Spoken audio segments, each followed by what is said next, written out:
rambler was following me about 1/3 my size. The guy must have wanted to pass me out as he kept on tooting his horn. I'll show him that a Cadillac is not a car to scorn.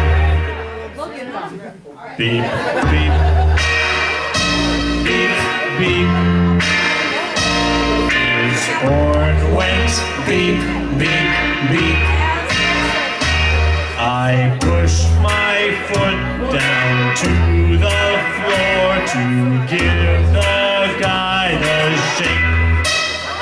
But the little Nash Rambler stayed right behind. He still had on his brake.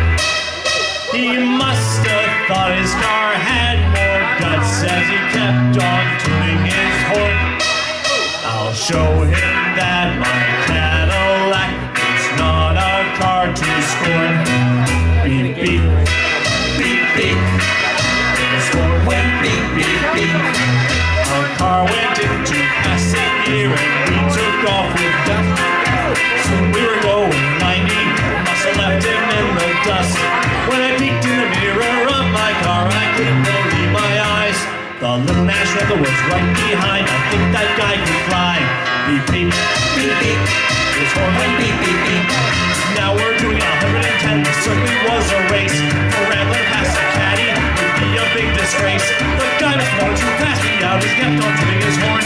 I'll show him that my Cadillac is not a car to scorn. Beep, beep, beep, beep. His horn went beep, beep, beep. Now we're doing 120 as fast as I can go. The Rambler pulled alongside of me as if we're going slow. The fellow rolled down his window and yelled for me to hear, "Hey, bud!"